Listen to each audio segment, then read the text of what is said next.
Hello बच्चों, let's read the question and the question says the correct order of HMH bond angle is. तो हमें यहाँ पे जो मेटल और हाइड्रोजन का जो बॉन्ड एंगल है वो हमें बताना है फॉर द 15th ग्रुप। इसका करेक्ट ऑर्डर हमें बताना है। तो इसको समझने से पहले सबसे पहले हम समझते हैं ड्रैगोज रूल। इसके अकॉर्डिंग क्या होता है कि कोई भी एक कंपाउंड है, एक मॉलिक्यूल है, उसके सेंट्रल एटम के ऊपर, उसके सेंट्रल एटम पे at least one lone pair present होना चाहिए। वन लोन पेयर होना चाहिए एटलीस्ट।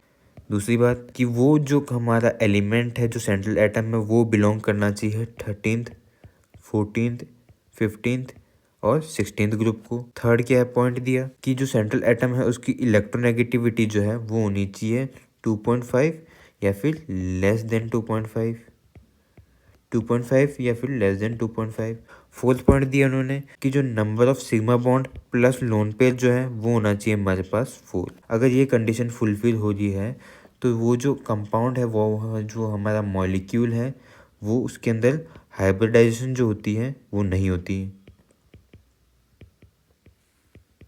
तो क्या देखा हमने कि किसी सेंट्रल एटम के अगर एक लोन पेयर हो एटलीस्ट, वो बिलोंग करता हो 13, 14 और 15, 16 ग्रुप को, उसकी इलेक्ट्रोनेगेटिविटी 2.5 हो या लेस देन 2.5 हो, और उसके sigma bond and lone pair का जो काउंट है वो 4 हो रहा हो, तो उसके अंदर हाइब्रिडाइजेशन टेक प्लेस नहीं करती है। तो जो हमारा 15th ग्रुप के हाइड्राइड्स हैं ammonia, phosphine, arsenic hydride, antimony and bismuth hydride.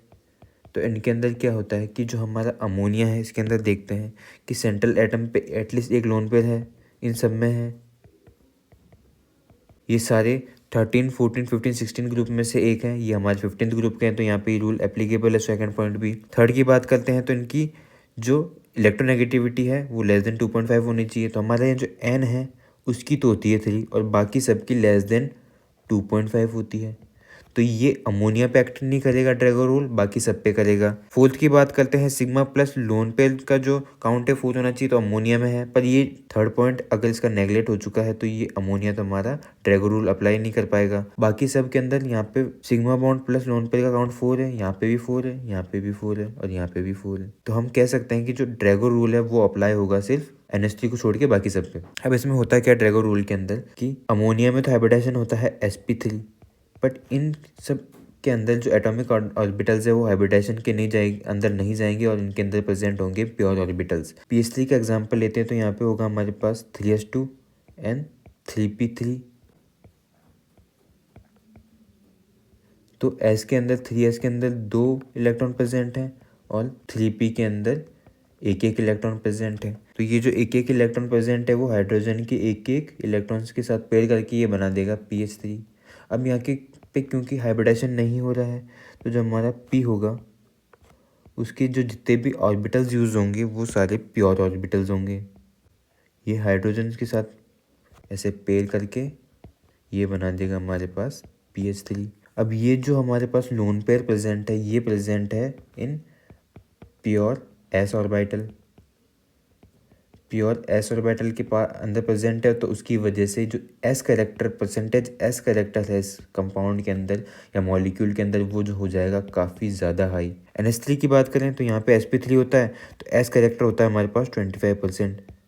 But यहाँ पे जो हमारे बाकी बचे हैं pH3, ASH3, SbH3, BiH3, इसके अंदर जो परसेंटेज s करेक्टर है वो हो जाता है काफ़ी ज़्यादा हाई। अब क्योंकि यहाँ पे प्योर ऑर्बिटल्स यूज़ हुए हैं तो उसकी वजह से अब जैसे NH3 में था तो NH3 के अंदर तो सारे ऑर्बिटल्स की एनर्जी मोर और लेस सेम हो जाती है, तो वहाँ पे जो बॉन्ड एंगल आता है वो आता है हमारे पास 107 डिग्री। बट यहाँ पे प्योर एटॉमिक ऑर्बिटल्स यूज़ हुए हैं तो इनके अंदर जो रिपल्सन होके सारा ये मोर और लेस 90 डिग्री के आसपास इनका बॉन्ड एंगल आ जाता है। अगर ये हाइब्रिडाइजेशन के अंदर जाते तो इनका भी NH3 के जैसा ही केस बनता, पर क्योंकि हाइब्रिडाइजेशन शो नहीं करते तो इनके अंदर जो बॉन्ड एंगल होता है ये ऑलमोस्ट 90 डिग्री के ऊपर ही आ जाता है, पर एकदम 90 डिग्री नहीं होता क्योंकि रिपल्सन, कुछ ना कुछ रिपल्सन तो ये इलेक्ट्रॉन का जो लोन पेयर है वो देता ही देता है।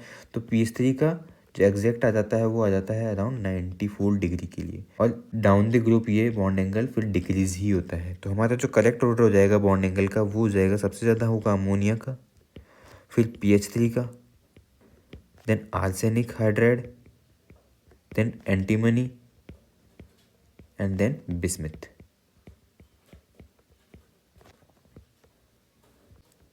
अब इसमें एक चीज़ और ध्यान रखनी है कि यही सेम ऑर्डर होता है इनके बेसिक नेचर का, लोन पे डोनेट करने का नेचर का, क्योंकि NH3 के अंदर तो हाइब्रिडाइजेशन हो रहा है, तो ये जो लोन पेयर है वो इजीली रिमूव हो सकता है क्योंकि यहाँ पे परसेंटेज एस करेक्टर काफ़ी कम है।